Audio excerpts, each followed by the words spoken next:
Hello, this is Daryl here, sending love as always. Thank you for tuning in. I just want to say if you like this interview, you can check our website for companion workbooks, action guides, tools, checklists, templates, and show notes with links for everything mentioned on the call. Just visit bestbusinesscoach.ca. That's best, B-E-S-T, businesscoach.ca. Enjoy. Hi, I'm Daryl Urbanski, and welcome to the Best Business Podcast. My mission is to help create 200 new multimillionaire business owners. How? You'll do better when you know better. In my interviews, you'll hear from self-made millionaires, seven-figure business owners, authors, and world-class experts sharing how they did it so you can too without experiencing the same obstacles they did. Now, if you like this interview, please share it with a friend you think will benefit. They'll appreciate it, and I will as well. You can also connect with me on social media. Look for Daryl Urbanski, D-A-R-Y-L, Urban Ski, U-R-B-A-N-S-K-I, and add me so we can be friends. Now sit back, relax, and enjoy what I've prepared for you right here, right now. Hello, everyone. Thank you for joining us. My name is Daryl Urbanski, your host as always, and today we are joined by a guy I wish I were better friends with, Jon Margalit. John's the CEO of Togally.com, Togally.com, and Towelmate, which are his recent endeavors. One thing you should know about Jon, though, is he is a serial entrepreneur and has launched numerous startups ranging from a financial services business, which went from $0 to $1 million a month, all the way across the board to consumer packaged goods. He has over 12 years' experience in startup business development, everything needed from marketing to fundraising, and has an awesome track record. And one of the things that's impressed me the most is hearing about how he puts teams together, how he gets financing, and his philosophy on building businesses in general. We've chatted a few times, and I always find talking with him insightful and interesting, and so I asked him on the show for you, our listeners, because I know I've learned a lot from him, and I've enjoyed our conversations, and I know you will as well. So, Jon, thank you so much for joining us today. How are you doing, my friend? Thanks for having me, Daryl. I was really excited to do the interview with you. I'm doing great, and I'm excited to provide a lot of valuable insights for the listeners. I know. In fact, that was one of the things everyone who's listening to this should know. He was like, Daryl, I want to make sure that we make good use of this call and give as much value for the listeners as possible. And you were very adamant. You've been very adamant in the emails and in everything and setting this up. So I know it's going to be a great call. And you have a lot of value to give. I mean, it's not even something I think you have to try to do because you've already accomplished a lot of big things and you just, you know what I mean? It's almost like if a guy is really ripped at the gym, he doesn't have to worry about being a good role model. He just is one. And I think that's kind of the situation here where just by being able to pick your brain in that, there's going to be a ton of value dropped. So, but one of my questions I would like to start off with is, before you had a business that you grew from nothing to $1 million a month, I mean, how did you even get started in business? I mean, did you grow up dreaming of doing this or like what started? Yeah, so I always, I knew one thing in life. I didn't want to work for anybody. I always, I just never liked being told what to do. I don't know, from an early age, I didn't like structure very much. I always liked to go out and do my own thing. When I graduated from college, I have a degree in business from San Diego State. I went off and I looked for an opportunity. And to make a long story short, I found this little sandwich shop that was a failing business, but it had very good food. The problem is that it was run by a Vietnamese family, a very nice, hardworking family, great people, but they didn't speak English very, very well, and there was a disconnect in the communication. Meanwhile, this place was situated in a very affluent area. So the customers came in with a certain expectation that wasn't met, and the place was a little bit dirty and things like that. But this family did a great job with the menu, and the food was awesome. So it had a little bit of business. So I saw an opportunity. And they just wanted out. They were in a very bad lease, and there were other things in the business that were very challenging. So I came in and I bought the business for $5,000. That was it. I had an eBay business in college, and I worked at the local mall, and I had a full load in terms of credits in class. So I was very busy, but I had saved some money. I bought this business for $5,000. And I had a vision of standing at the cash register and ringing people up all day while, my employees were making the food and things like that. And then I would have a very successful business.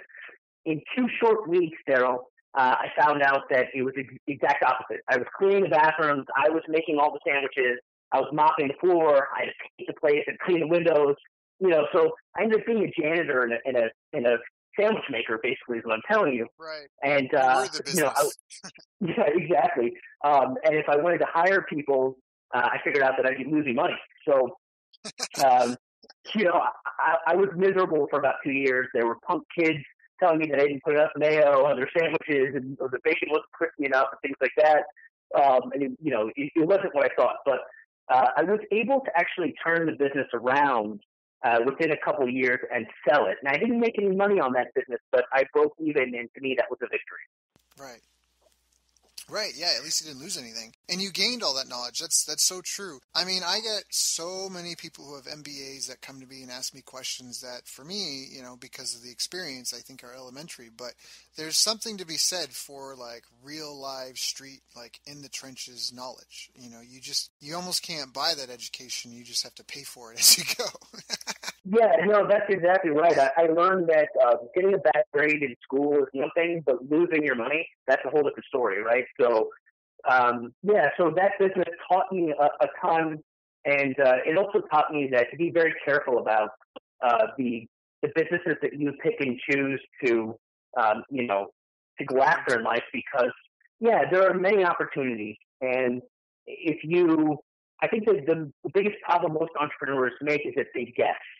And instead of testing things, and something that my grandfather had taught me a long time ago, and that he had reinforced after this business failed, was that when you buy a brick and mortar business, there are certain things you should look for. But instead of looking at the books, what you really want to do is you want to sit in the parking lot for a few days, and you want to see how many people go in and out with bags. That's really how you judge a business like that. Because anybody can make books look good, and I'm not saying that anything was doctored, but if you sit in the parking lot for a couple of days and you don't see a lot of traffic, you don't see a lot of people coming in and out holding something that they purchased, then that's your first indicator that it's probably not a good business. So that's something very simple, and if anybody out there is looking to buy a franchise or a brick and mortar anywhere, that's my advice. Go sit there and literally, just stake the place out. Right. Right, yeah. I mean, if you're going to invest $500,000 in a business, you should really spend some time getting to know the customers, who they are, and exactly like you said, just like experiencing it from the consumer's perspective. Because even if it is a good business to buy, that is such a fresh perspective to have. If you're going to come in, you want to fix it up in any way, the best way to fix it up is from the client's perspective, to make it deliver better value, or just make it more convenient, or so whatever that is for them, that it needs to be for them. So no, that is awesome advice. And what's really funny, I don't want to go on too much of a tangent here, but I just did some marketing funnel for a buddy, trying to help him get a date.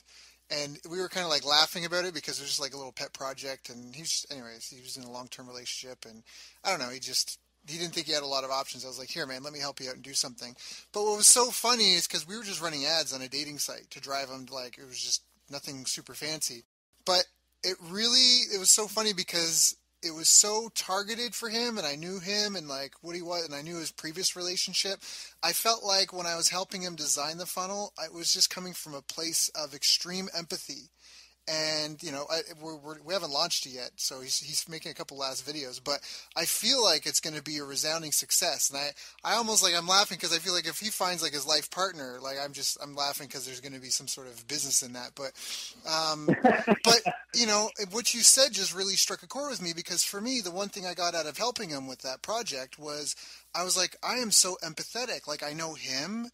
And I know the client, like, you know what I mean? I know what he's at, like, and it's just so intimate that way. And even what you said, just sit in the parking lot and watch it. And that's just such a more intimate way of really being able to experience the business. And then even what I was saying to that, like, if you want to improve it, you want to improve it for the end user, because ultimately they're paying everyone. They're paying your salary. They're paying your staff's salary. They're paying the rent.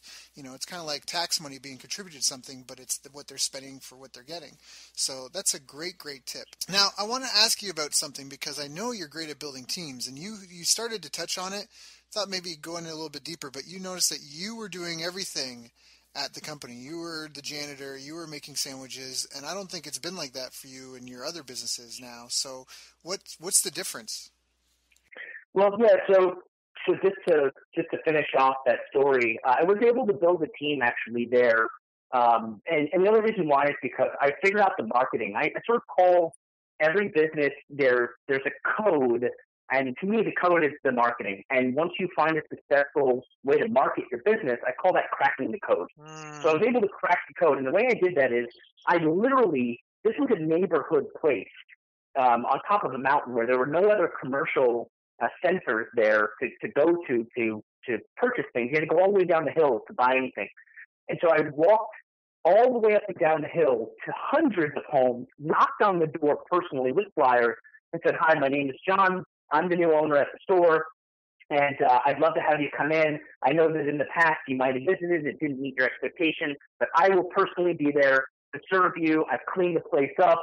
We have some things added to the menu, and when you come in, I promise you, you're going to have a great experience." And so when people started to come in, and I saw them, and they said, "Hey, I remember you knocked on my door. Thanks for coming," and this and that.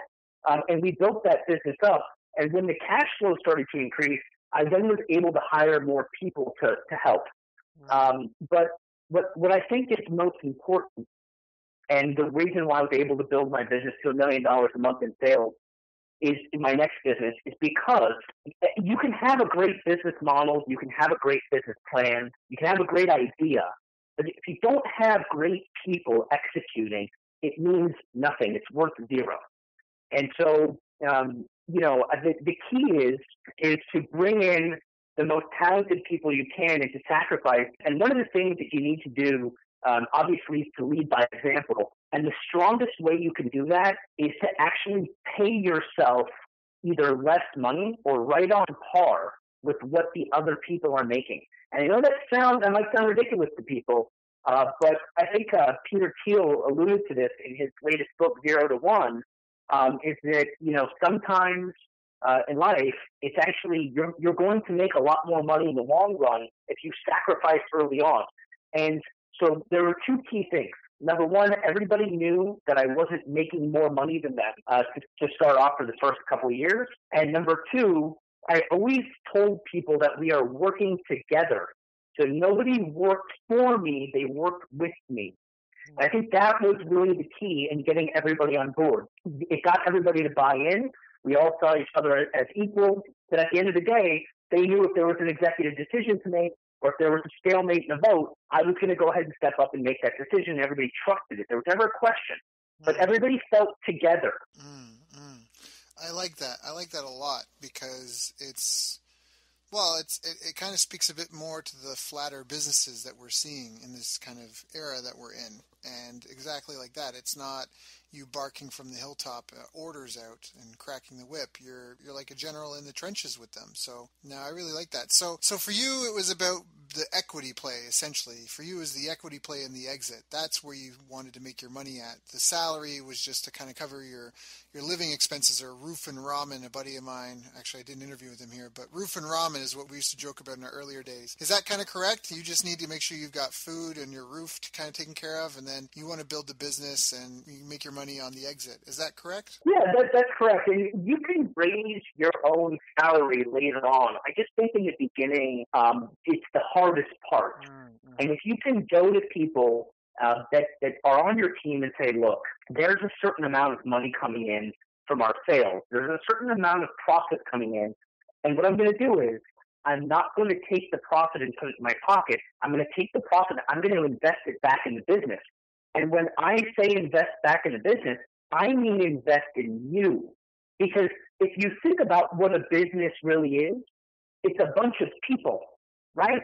So I said, instead of taking this and buying a fancy car or take some sort of exotic trip, I'm going to take this money and I'm essentially going to invest it back into you. And that's when you start to see people really buying in, and you start to see camaraderie on a whole other level, because you can talk all you want about team, and you can have all the workshops and the team exercises and trust building you want. But when you take that money and you put it right back into your people, it will pay back 100-fold. I promise. I love that. Yeah, I think you're right. I mean, essentially that's it. Especially, this has come up on a couple of different calls.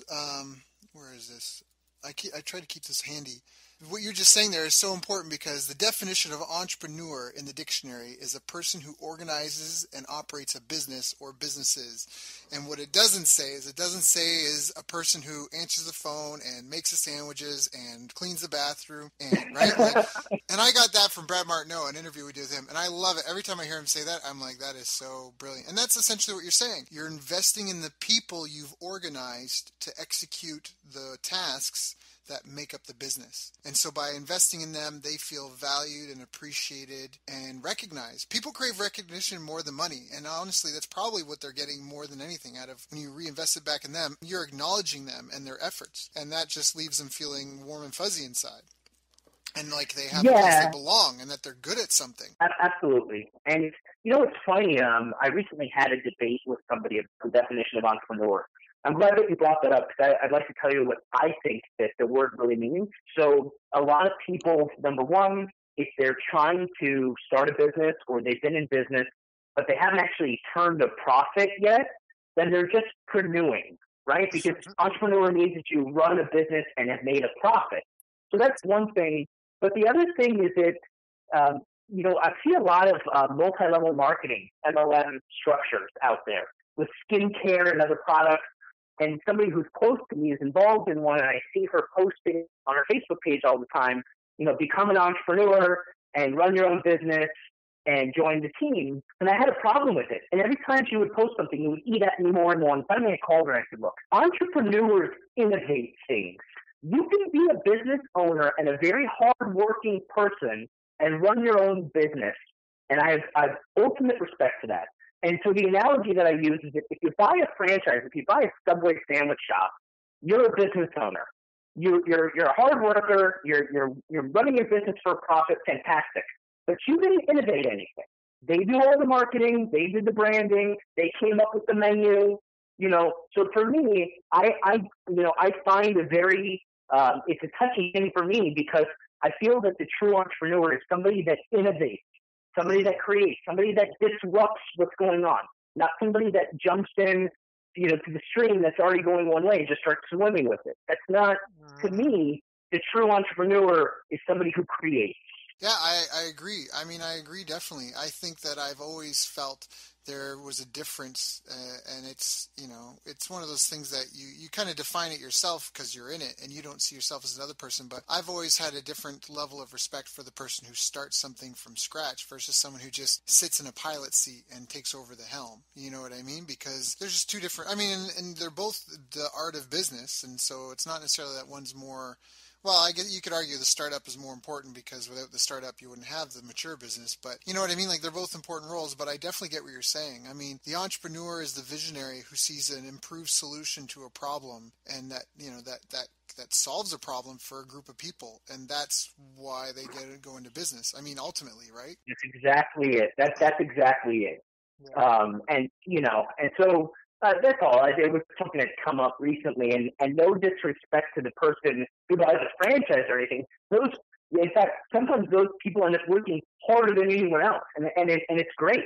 There are many different ways to make money, but I just, like you said, it's that person that really has their eyes open and says, "Here's a problem, and I'm going to go innovate a solution, and I'm going to try to change the world a little bit."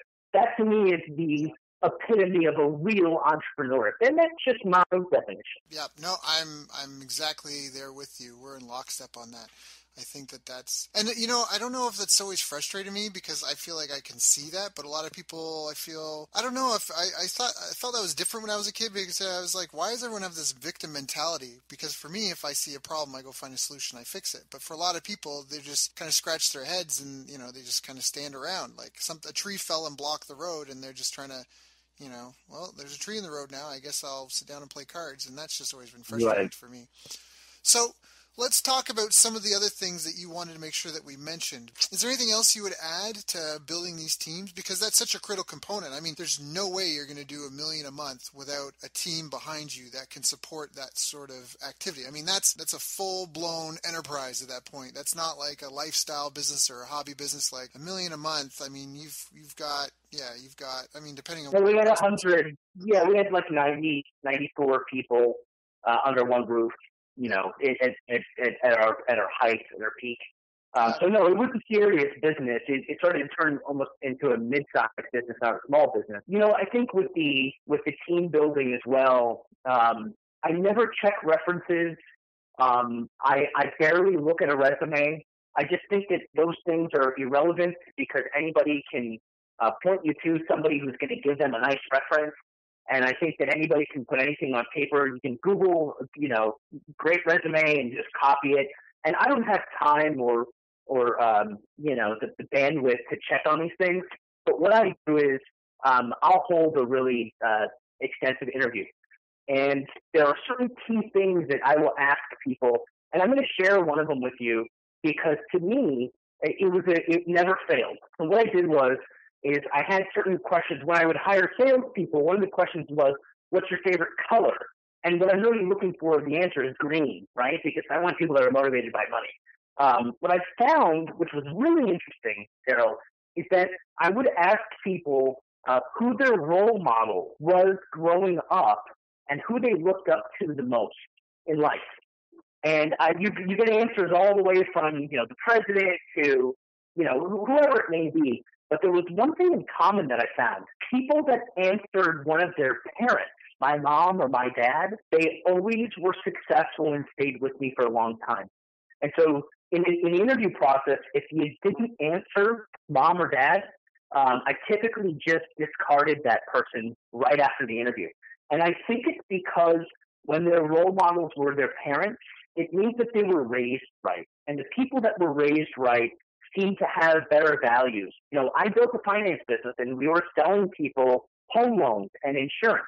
And that's someone's most important financial decision in their whole life. That's their greatest asset is their home. And so when I built my team, I wanted people with very strong values and that, were good listeners and that could understand people's needs. And it never failed.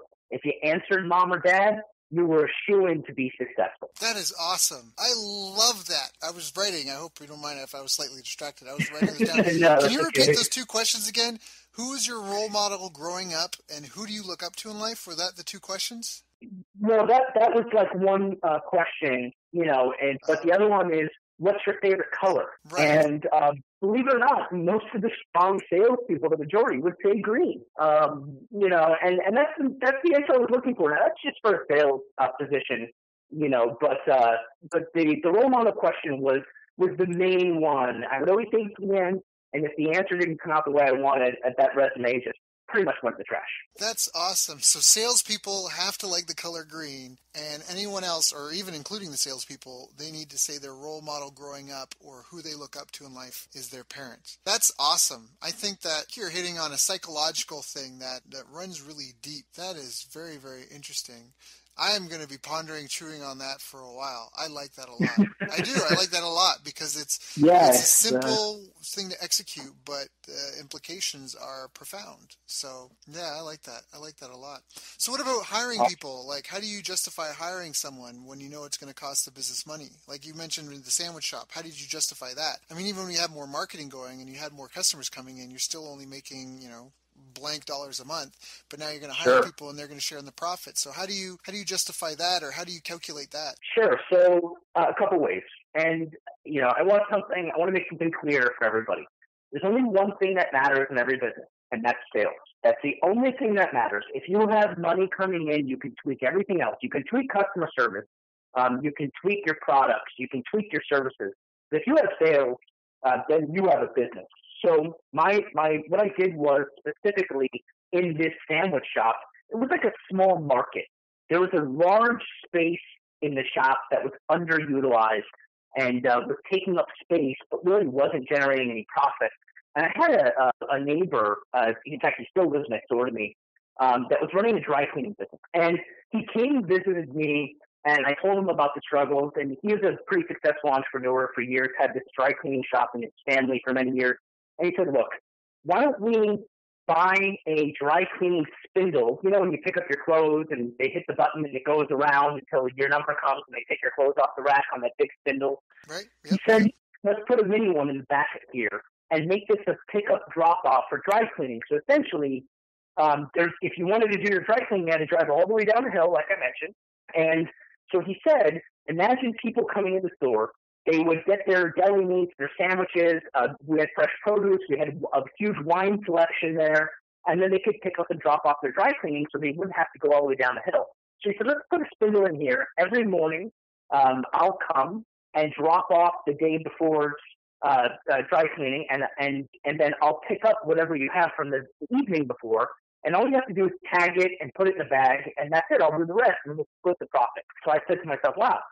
So the strategy was add more revenue streams and profit centers to the business, crack the code on the marketing, and get the sales up. So every time a customer comes in the store, you want them to spend money on as many places as you can. You need as many upsells as you can, similar to an online sales funnel, right? Mm-hmm. Same thing. And so customers got conditioned to come in, buy meat by the pound, pick up their wine, drop off their dry cleaning. And then, of course, you get them to buy their candy and chips and whatever other upsells you have at the register, just like every other place. And I started to realize that the average ticket every time somebody walked in the door was increasing by 10, 15, even 20%. And so that's how I got that business to be profitable. First, I knocked on doors and got the customers to come in. And then I said to myself, every time a customer comes in, how can I get them to spend more money in my store? And thank God my neighbor was very helpful, and it was really his idea, but it worked like a charm. In fact, this is 8-9 years ago, and I went to the place a couple of weeks ago, and it's the same person that bought it from me. The business is thriving, and he still has the dry cleaning, and apparently he said it's the most profitable part of his business. That's awesome. You're right, and I want to take a second here for the listeners, and I hope they're taking notes. God, I hope they're taking notes. But you hit on something that's really, really important. I mean, first of all, when we talk about fundamentals in business, there are only 3 fundamental ways to grow a business, and that is to get customers, or more of those customers, to get them to buy from you more often, and to get them to buy more from you when they buy. That is it. You can get them to buy from you. You can get them to come back again and again and again, aka become a regular or a multi-buyer or a repeat buyer, and you can get them to spend more money when they're with you. And you just walked us through how you did each of those things. And that's a really powerful lesson that I hope the listeners take heed to. And please, if you need to, listen to this interview again. Listen to a lot of these interviews again. There are some real gems here. And think about how can you apply this to your business. I love how you talk about cracking the code, because that's forever been a debate. And I'm a marketer and I'm a little bit biased, but a lot of people feel that, marketing, being the marketer of the company, is the equivalent of being a franchise player in sports, because exactly that. Because until you've got consistent and steady sales, you don't need full-time staff. There's no need for whatever equipment you need to fulfill on the order, because there's no orders there. But at the same time, we know too many people who are too good at selling or too good at marketing, and they can't back up their promises, and ultimately that leads them to failed business careers, and in some cases even jail. I just love how you talk about it cracking the code, because it kind of is. I mean, once you have steady, repeatable, predictable kind of income coming in, or at least a volume of sales, you can work on growing it. You can work on getting more sales, and if your product is maybe a 101 version, you can come up with a 102 version or a premium or a platinum version of it. So I just love that analogy, because once there's cash flow, which again goes back to, you talked about sitting in the parking lot. Like, are there people coming in and out of their buying? Because if there are, and there's enough of them, then you can implement a strategy to have them multiply themselves, right? By referring their friends. Or you can try to, like you said, get them to upsell other things or solve more problems for them or something. But you need that heartbeat, that lifeblood for the business to exist. So yeah, that's really, really, really powerful stuff. Awesome. So let's talk about one of the other things then that you wanted to make sure that we mentioned, and that was about getting funding, because for a lot of people, and it depends, I want to put a caveat into here because I personally am more of we used to call it bootstrapping, then there was a book called The Lean Startup, but for me it's forever bootstrapping, and I think I really believe in that, and it kind of comes back to your cracking the code, that until you've got the business can afford itself, you don't really have a business. And so we're about to talk about how to get funding, but just a while ago I had a conversation with a friend that mentioned that, they had plans to start a business, and it all revolved around getting a loan for $10,000 to buy some equipment. Like, they already have an iPhone. They don't need a $6,000 can. So I just want to put the caveat in there that we're going to talk about how to get money, but first of all, can you talk about where you think, maybe that should be a good segue. Should I get money for any reason? Like, if I want to go get money, is it just about getting money? Does that make my business a success? Or are there some key places that you may want to invest at more often than not? Can you maybe speak to that a little bit? Sure. So I actually agree with you. The bootstrap lean startup is absolutely the way to go. And in fact, when you get money, if you get funding from an investor, you actually probably want to tighten up the straps even more. Investors want to see people that can take a little bit of money and go a long way with it. Anybody can get $1 million, throw it at ads, and get customers. That's not what investors want. They want you to take their money, penny pinch, and stretch it as far as you can and get traction. There's no thing. Traction speaks louder than words. And so what I love about what you had said before you segued into this is that the whole idea of bootstrapping is to get that initial traction.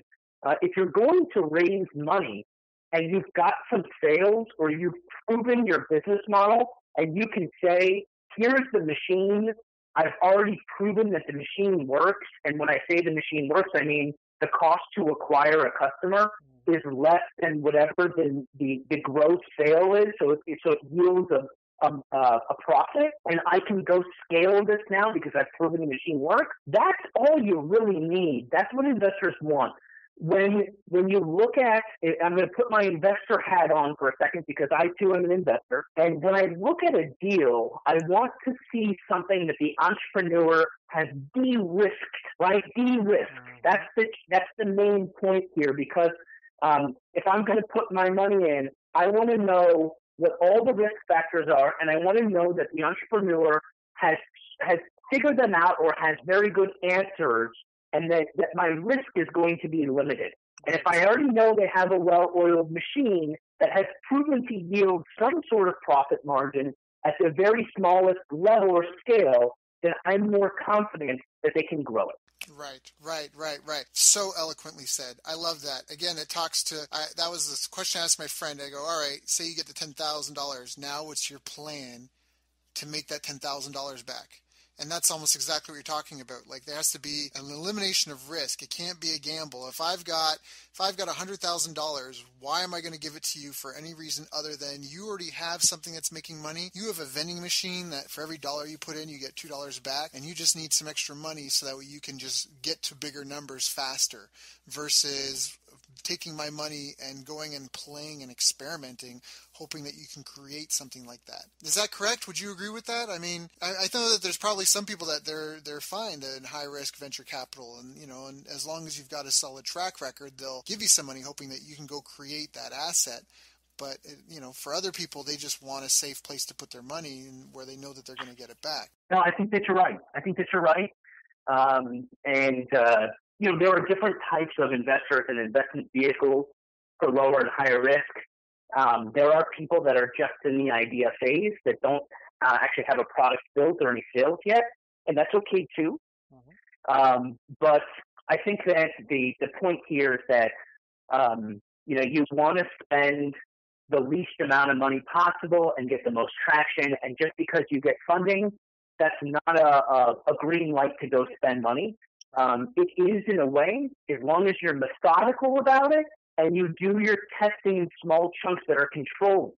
And an easy way to do that is, for example, if you're running some Facebook ads for your product or service, if you spend $50 or $100 max, get some data, analyze it, see how it's going, and then go back and do some more. Don't spend $1,000 right away just because you got 100,000. Yeah.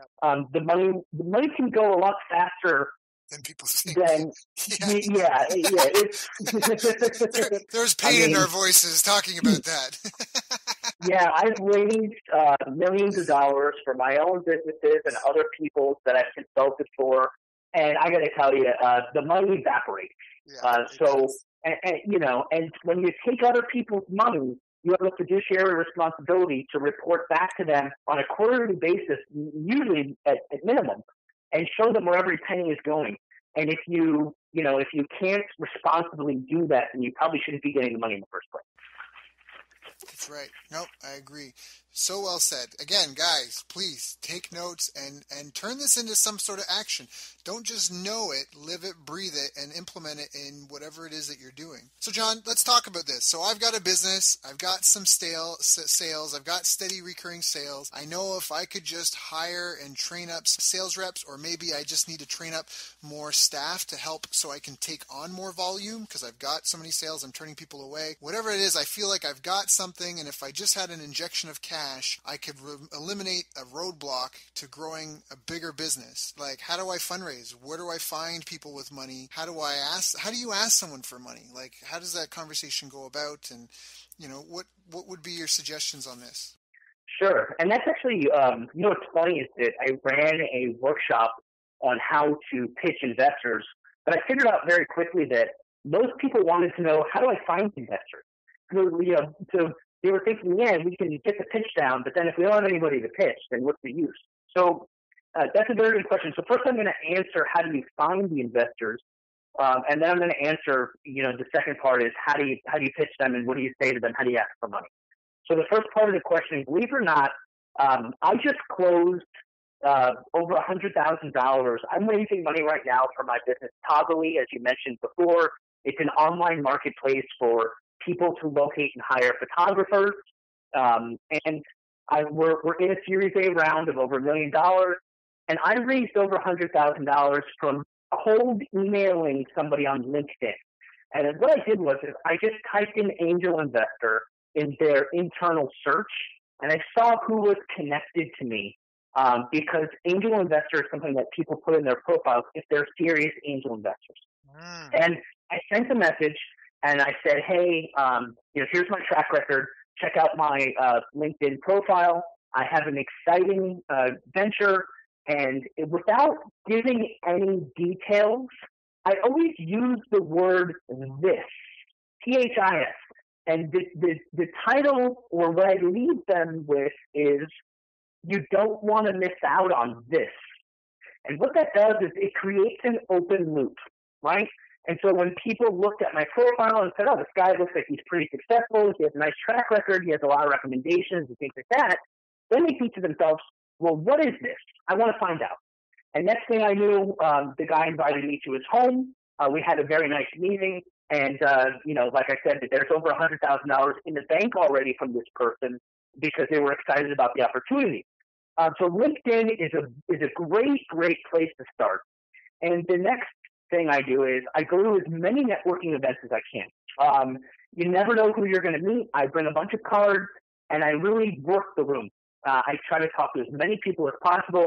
And my business partner laughs because if I spend more than a couple minutes with somebody, I'll ask them, hey, are you an investor? Did you bring your checkbook today? And if they say no, I literally say, all right, great. It was really nice to meet you, and I move on. And you always laugh, but I literally do that because I'm on a mission. And if that person can't help me, I'm nice and respectful about it, but I quickly move on because there's a short period of time where you have to get to as many people as possible. That's number two. And number three, there are angel networks out there. They're in every community. There are angel networks out there. There are incubators and accelerators that if you do a Google search, you can find them.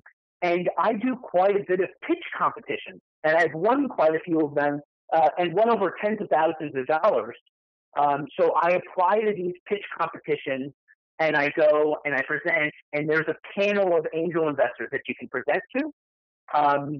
Locally here, there's Pasadena Angels, there's Tech Coast Angels, Orange County Angels, there's Archangels. There's a bunch of them. If you go to crunchbase.com or angel.co.co, there's a list of these angel networks, and all you have to do is apply, and they're very, very receptive. The application process is tedious, and they make you work for it, but just get in front of these people, and they have quite a few events as well. So LinkedIn, any networking, business networking that you can get to, and then literally apply to the angel groups, and you'll get in front of the right people. That is awesome. That's some great resources. And there's a couple of things that I loved about what you said. First of all, you said that you join pitch competitions. And what I love about that is, one, it sounds like you're going out and just pitching stuff, and I don't know, you're just doing it for the sake of doing it. And, sometimes these things are so serendipitous just out of having a habit of doing something. So it sounds like, there a lot of times you're doing these pitch competitions, but you don't necessarily desperately need the money or anything. It's just, it would help. And so, and correct me if I'm wrong, I could be totally out on left field, but when you said that, to me, that's what I envisioned. I saw you as doing this as part of a habit for success, knowing that you want more money to help grow and scale your business. So you enter whatever these things that you can. And I just love the competition aspect, because that really that part, you will have a better pitch no matter whether you win or didn't. You would have a better pitch after the experience versus if you just approach these angel investors in an isolated manner. When you get up and you have some sort of pitch competition, I'm guessing you get to see other people's pitches, or you at least find out how you ranked up, and you would be able to connect with these people. And one, that on its own might be a good way to network and find other investors if you're getting to meet other people that are looking for funding as well. Am I on to anything with anything that I've said there, or was you're 100%.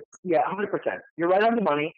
And when you apply and get accepted to these pitch competitions, you will see anywhere from 3 minutes to 15 minutes. 15 minutes is a long time. And so if most of them are 3 to 5 minutes, and you will see about 10 others pitching as well. And if you, I love what you just said, Daryl, because if you can nail your pitch in 3 minutes or less, then you really know your business. What we say, and when I mentor people and coach people on their pitches, if you can't tell someone what you do in 3 minutes, then you don't even know, right? You don't even know what it is. So when I see 7 to 8 minutes, I feel like it's like taking candy from a baby. I go in knowing I'm going to win because I finish in 3 minutes, and other people, at 7 or 8 minutes, they're struggling to cram everything in. And even in the ones that are 3 minutes, I try to finish in 1.5 minutes to 2. And that's always a great way to win these competitions. And sometimes afterwards, people will say, you were real fluid and you nailed it. Great job. And I'm thinking to myself, yeah, because I practiced for hours to get that to 1.5, 2 minutes. I didn't just get up there and do it. It's all about the practice. And, and I look, it's like, I look at these gymnasts in the Olympics, and they do their floor routine, and they just nail it, right? But when you see that 2-minute floor routine, you're like, wow, this person is super talented. But what you don't see is the 4 years they took to practice to get it to that point. And so, if you're going to get into these pitch competitions, we're extremely valuable in finding the right investors and getting in front of the right people. Make sure you're ready. Make sure your slides are ready. And because that's what it's all about. You can find the right people, but if you're not ready to communicate what you do very concisely, then you're going to fail. I love that. In fact, to add to that, I've been blessed, and that's part of why I've created this podcast. I've been blessed to know people who have built businesses that have done over $1 million, who are millionaires themselves, or people who are world-class at something. I've been able to meet a phenomenal number of world-class champions, Olympic athletes. And one of the things that I learned, and I wish I could credit one person with telling me this, but at some point it dawned on me that these people aren't training to go and show up at the world championships and hoping someone will ordain them world champion. They're training and preparing to show up and already be the world champion. That's just the day the world finds out about it. What that means is that before they show up there, they already have the most optimal daily routine that you can have to perform that sport. They have the best training. They have the best coaches. They have the best network of peers. All these things that they had to align in their life so that way when they go to that competition, they already are the best. And that's just the day everyone gets to see it proven. and then you can't dispute it. And that's one of the things that I loved and that I feel like I've really learned. And that goes back to other calls where we've talked about it's about your day-to-day habits, and even about the book Think and Grow Rich, because in Think and Grow Rich, there are 13 principles that it would behoove me. I don't know if I know the proper definition of the word behoove. I should just choose it. But I strongly it sounds encourage right. I think you're on the right track. I'm notorious for using the words with wrong definitions, but it's fine. So, but I encourage you, even if you don't think in that, Think and Grow Rich and this sort of stuff. I mean, I don't know if you get all those 13 principles working for you, you are going to be so much closer to your goal than if you didn't, because of exactly like you said, you practice for hours and hours and hours in advance. You had it down. I don't know. I love how you presented that, and I just think I hope that was a good way to expand upon it, because anyone listening to this call, it's not, you can't sit around and wait and be like, well, if someone would give me $1 million, of course I'd be able to build a successful business. No, that's not how it works. Someone will give you $1 million when you have a business that's already successful, so you can ensure its success and build it into a legacy that lasts for generations. People have this wrong mentality. We talked about money and how it comes and goes so easily and so fast, and a lot of money can disappear very quickly. It's just the way it works. I don't know how that works, but it just works that way. Life is just notorious for that.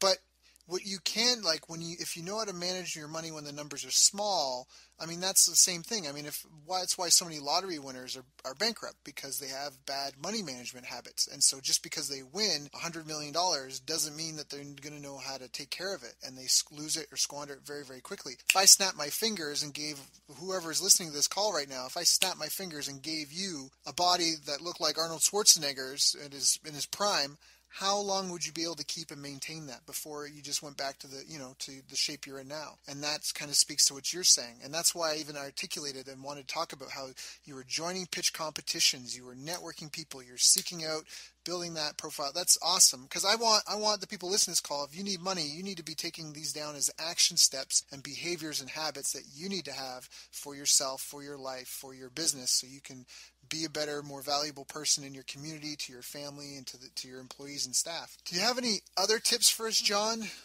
Like, what happens if someone's getting frustrated, if they're getting shot down a lot, or they're just, I don't know. It sounds like getting an audience, it wouldn't be difficult if someone were actually dedicated to it. But it's funny. Even I'm so confident in what I do. I'll argue with people that there's nobody better at it than me. Maybe some people are as good, but in my mind, I think that I'm the best. And I think that you sort of have to have that mentality. But with me, many successes that I've had raising money, I hear no all the time. And one of the things that I do, and I encourage everyone to do this, usually the no will come in an email. And I have a folder in my Gmail that says, no's. And I keep putting those no's in there. And I do it for a reason. It's because it's so much motivation. And sometimes I'll tell people in a very nice, respectful way.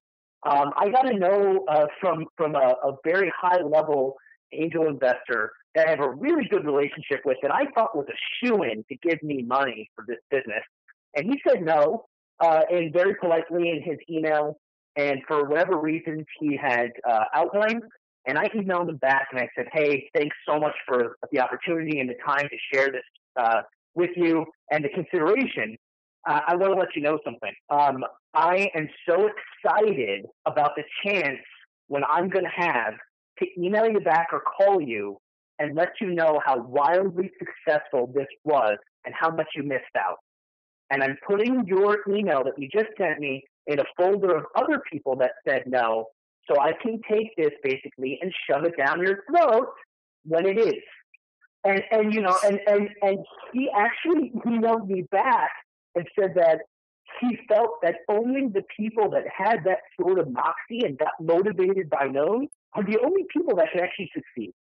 So I take all the no's, I save them, and I cherish them. I keep them real close, and I look at them all the time, and it just pumps me up so much because I cannot wait for the day that I'm going to get to reply to all of them, probably in one big email, and say, hey guys, guess what? You totally missed out. That's another thing, motivation. Everyone, lots of people want to pretend that we're all motivated by only positive things. But I've done so much in my life just because people said I couldn't, or in spite of others, because I didn't want to be limited or put in a box or have them be right about who they thought I was. So I love it, man. Whatever you need to fuel your fire, it takes a lot of fuel to be successful in business and get this stuff off the ground, to hone and develop the skills. I don't want to make it sound like I've arrived. I mean, I'm just an entrepreneur like everyone else listening to this. I've had successes and failures, and I'm on to my next one, and after that I'll be on the next one, and it might work or might not work, and it's just the game we play. That's what we're in this for. But it's a lot of fuel, and it's just like trying to get a rocket ship to escape Earth's velocity. You can't cheat the energy that it takes. You need that much fuel, and so wherever you have to pull from it. I love that, man. There was another thing you wanted to talk about. You were talking about how to kind of get into retail, how to get into big box stores, how do you get in Walmart, how do you get in Best Buy, how do you approach and how do you pitch those people, how do you get that access, what are they looking for? Can you share with us a little bit about your experience and what you've learned about that? Yeah, so I've sold my products to many major big box retailers throughout the years, and I think that there's one key thing. It's sort of like the investor pitch. You have to understand who your audience is. And with investors and buyers, you're going to be doing the same thing. They're very busy. They only have so much bandwidth to look at. Investors will be looking at deal flow, different deals, and buyers will be looking at different products. And there are zillions of people just like you that are vying for their attention. And whether you want them to write you a check for your business or whether you want them to start carrying your product, it's really the same situation. So again, what I recommend doing, and I have a course on this that will be coming out soon, and we'll put a link on your website, Daryl. I'll offer some of it just for free, or maybe even all of it for free to your listeners. But the key is a very concise pitch deck. And whether you're pitching your product, which I call a product deck, or you're pitching your business, it's the same thing. And I write an email to these people, to the buyer, saying, this is your next big product. And again, I use the word this. And I attach a 4 to 5 slide deck that basically says, here's the product, here's the problem, my product is the solution to this problem, here's why your customers are going to love it, and then the last slide is, here's how I'm going to merchandise it. Because if you're selling to big box retail, the key isn't selling to them, it's getting your product to sell through. I've had many products that have been on the shelves of some pretty big, major retailers that customers never picked up and bought. So people think that getting in the store is the challenge. It's not. A lot of buyers will give you a text. The real challenge is getting the customers to buy your products, because think about walking into a Bed Bath & Beyond. Think about how much noise there is in that store, how many different products, boxes, and different things are vying for your attention. And so, if you don't have packaging dialed in and you don't merchandise the displays properly, you're never going to sell through. So those are some things, but I make my emails to the buyers or the investors about 1 to 2 sentences max. I lead them with the word this, or I'll lead with the word this, so that they want to know what is this, and they want to open up the attachment. And then the attachment is something that's very concise, that in probably 1.5 minutes to 2 minutes or less, they can get what it is and get excited about it. That's awesome. What were the slides again? Can you say, because you were very specific, you're like, the first one is this, the second one, what were the slides? Sure. So the first one is, this is my product, this is the name of it, and, just basically, this is what it is. And then the second slide is, here's the problem. So, for example, I have one that was wildly successful for a car seat cover I designed for one of my TowelMate products. And so the first slide says, here's the TowelMate car seat cover. The second slide says, here's the problem. You walk out of the gym, you're all sweaty, you want to sit on your seats in your car so you can drive away, but you don't want to get the sweat all over your seat. That's the problem. The next slide is, here's the solution. It's the TowelMate car seat cover. It hides behind your headrest. You unzip it, and then a towel unfolds over your seat. You can sit down and not worry about anything. And then when you get out of your car, you can roll it back up, put it in the hidden pouch, and you can throw it in the washing machine after a few times. That's the solution. And then the next slide is, Here's how I'm going to merchandise it in your store. Here's what the box looks like. Here's a diagram I made so that customers understand what it is and how it works. There's always an education element to a new product. I've already thought this through. And then typically what I'll do is I'll go to the store and I'll take a picture, and then I'll go supplant or Photoshop a 3D rendering of my display inside their store. And I'll say, hey, look, I already know how it's going to look in the store. Here's a picture of your store, and here's what the display looks like. And bring it to life for them. Yeah, I literally bring it to life. That is awesome. So, all right, so we've got a product slide, a problem slide, a solution slide, and a monetization plan, essentially. Yeah, or more importantly, you can call it, I like that monetization plan. I think packaging, merchandising is for buyers specifically. That's what they're looking for. How can I make sure that this product is going to sell through, and have you thought about it? Because the buyers will help you, but they don't want to figure it out. They want you to figure it out, and then they'll help you optimize it. Man, this call has so much value and so much content in it. I like that. I had a question, but I just had like a brain fart. It just escaped me. It's okay. It'll come back hopefully before the end. Is there a question I should have asked you that I haven't asked you, Jon? No, I feel like you're really in tune to this. Your recaps of everything that I presented are so on point, and I feel like, we should probably look to close up soon, only because I think that we've given a lot of information. I don't want to do the information overload. But before we do, I want to mention something. I have a podcast that's going to be launching very soon called Millionaire Mentors. And you can go to Mentors with an S podcast, or it's mentorshow.com. I think they'll both actually direct to the website. And I'm going to be sharing a lot more stuff like this on a regular weekly basis. And the whole point of the show is that I'll have millionaire guests on that will share their struggles and how they overcame them, and give a lot more helpful tips like I'm sharing with you today. So again, that's mentorshow.com if you want to get more great stuff like this. Awesome. Perfect. So that's mentors, that's plural, right? With an S? Correct. Got it. So mentorshow.com to hear more from Jon and some of his millionaire mentor friends. Is there any other way people can reach out to you? Yeah, actually, the best way also, just go ahead and email me direct. You can email me at Jon, Jon, at Togally.com. It's Togally.com. Jon at Togally.com. I'm happy to answer questions. If anybody has anything specific on pitch decks, I do teach courses and do other things. So, if you need help or you need coaching, go ahead and let me know. And then, of course, if you want to find out more about my show, I can tell you about that too. That's awesome. So, so Jon, Jon, at Togally.com. Definitely get in touch with you. Jon, thank you so much for coming on our call today, for sharing this information with us. I think you covered some huge things, and especially just even the importance of really being able to present what you do succinctly in 3 minutes or less, because sales and persuasion and just being able to communicate clearly what the problem is that your business solves is something a lot of people are missing. And so thank you for helping our listeners get a little bit wiser and a little bit closer to accomplishing their own goals and building their own seven-figure business. So thank you. Thank you, man. Absolutely. Thanks for having me on. I really enjoyed it, Daryl, and I look forward to coming on again soon. You've reached the end of our interview. Now, first, let me thank you for listening. I appreciate and respect you more than you'll ever know. And now I'd like to ask you a couple of questions.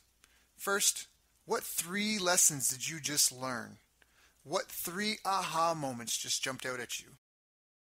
Second, what can you implement for yourself and your business in the next 24 hours?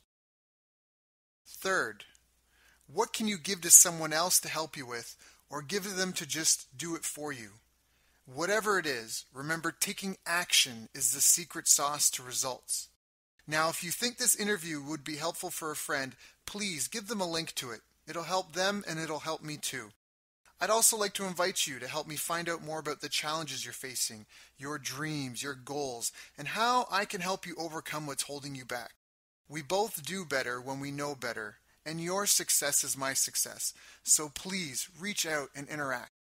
You can visit our website, bestbusinesscoach.ca for Canada or California, where I'm from and where I'm living. You're welcome to also try out one of our paid programs. You can find us on YouTube, Facebook, and pretty much every other social media channel you can think of. You should also subscribe to the podcast, and if you're enjoying them, please leave us a nice review. It really helps. That's all for now. Once again, thank you. Take care of yourself, and remember, the world needs the best business you can build. And I believe in you.